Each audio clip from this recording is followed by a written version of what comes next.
एक आदमी ना शादी करा बैठा तगड़े कबीले में, अमीर लोगों में। तो नबी पाक सल्लल्लाहु अलैहि वसल्लम ने मना फरमाया कि जो औरत इज्जत और माल के लिहाज से तुमसे ऊंची हो उससे निकाह ना करो। जो इज्जत और माल के लिहाज से तुम समझो ना कि मुझसे छोटे तबके में, उसके साथ शादी करो, वो इज्जत ज्यादा करती है। लेकिन आज क्योंकि हम शादी लड़की के साथ नहीं करते, उसके मकान के साथ, उसकी जायदाद के साथ, उसके बैंक बैलेंस के साथ, इसके साथ शादी होती है। माज़अल्लाह वो शादी करा बैठा ऊंचे कबीले में, बीबी डांटती है, बंदा है माड़ा, वो बेचारा कह भी कुछ नहीं सकता।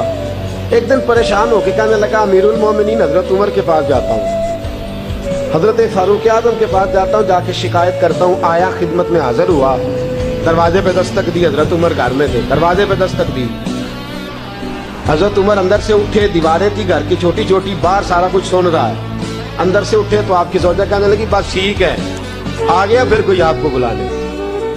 आप घर में ना टिकिएगा, सारी रात नकाब पहन के मदीने की गलियां में घुमा करो, और दिन चढ़े तो आपको घर में रहने कोई नहीं देता। आपने तो बिल्कुल घर का ख्याल करना ही छोड़ दिया है। मुझे तो समझ नहीं आती कि सारी जिम्मेदारियां मुझ पे डाल दी हैं। कुछ ख्याल होना चाहिए, कुछ आपको एहसास होना चाहिए। हजरत उमर चुप करके सुन रहे हैं। अब वो भी बंदा बाहर खड़ा सुन रहा है। काफी देर गुजर गई तो हजरत उमर कहने लगे, अगर तेरी बात खत्म हो गई है तो मैं जाऊं? कहने लगे, जी मैंने क्या कर लेना, जाए, आपने जाना ही जाना है। हजरत उमर हंसे, बाहर आ गए। बाहर आके उसको कहने लगे, क्या बात है, अभी तेरी क्या मसला है, किस लिए आया है? तो वो हंसने लगा, कहने लगा, हुजूर मैं आपको क्या मसला बताऊं, मेरी इतनी दाढ़ी नहीं जितनी आपकी है। मैं तो आया था इस गर्ज से कि अपना दुखड़ा सुनाऊंगा, तो आप तो ज्यादा दुखी है मुझसे। वो जो काम अंदर हो रहा था वो मैं माजरत से सुन बैठा हूँ, चूंकि खड़ा दरवाजे पे था। तो हुजूर मैं जिस मकसद के लिए आया था मुझे तो अपनी भूल गई है, मुझे तो आपसे हमदर्दी हो गई है। हजरत फारूक आज़म मुस्कुराए और जो जुमला इरशाद फरमाया वो बड़ा कीमती। आपने फरमाया, अल्लाह के बंदे, मैं सारी रात बाहर गुजार देता हूँ, सारा दिन रसूलुल्लाह की उम्मत की देखभाल करता हूँ, मेरे बच्चे पैदा करती है, फिर मेरे बच्चे पालती है, मेरे कपड़े धोती है, खाना पका के रखती है। फरमाया, तू देख तो सही कि मुझे अपनी बीवी पर सबसे बड़ा फख्र ये है कि मैं कई रातें भी घर नहीं आता तो मेरा बिस्तर कभी नापाक नहीं हो सकता। किरदार की बादशाह है, पर्दे की बादशाह है। फरमाया, मुझे उस पर फख्र है। मैं रोजाना ऊंचा बोलता हूँ, वो सुनती है, कभी कभी वो बोल लेती है तो मैं भी सुन लेता हूँ। मेरी बीवी है, कोई गैर तो नहीं ना, मेरी बीवी है, कोई गैर है। रोज मैं ऊंचा बोलता हूँ तो सुनती है, तो कभी कभी सुन लेना चाहिए। कब? कभी कभी, कभी कभी सुन, लड़ाई नहीं होगी इंशाल्लाह।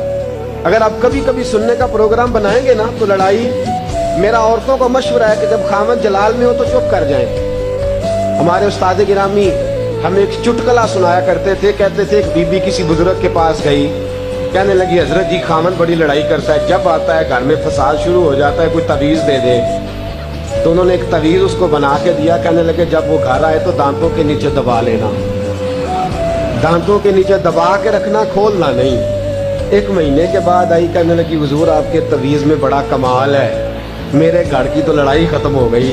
कहने लगे, तवीज़ का कमाल नहीं, मैंने तेरी जुबान ही बंद कर दी है। तू जब तक चुप रहेगी तब तक इंशाल्लाह फसाद नहीं होगा।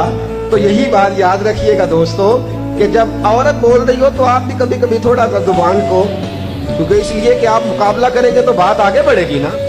कभी ये तो नहीं ना हो सकता कि जब मुकाबले के फरीक हो, मुकाबले के, हुन्ना लिबासुल लकुम व अंतुम लिबासुल लहुम, वो तेरा लिबास है तो उनका जब मुकाबला होगा तो कौन अपनी बात से पीछे हटेगा। करने का काम ये है कि जब बीवी कभी जलाल में आ जाए, कभी गुस्से में आ जाए, और अगर आप ये समझे कि ठीक गुस्से में है, इस तरह हजरत उमर की बीवी गुस्से में है तो गुस्सा उनका दुरुस्त है कि आपको मुझे वक्त देना चाहिए, देते नहीं। अगर कभी जायज गुस्सा हो तो हमें बीवी का गुस्सा भी सुन लेना चाहिए, और खामद गुस्से में हो तो बीवी को भी कहना चाहिए कि जरा थोड़ी देर वो अपने ऊपर कंट्रोल रखे।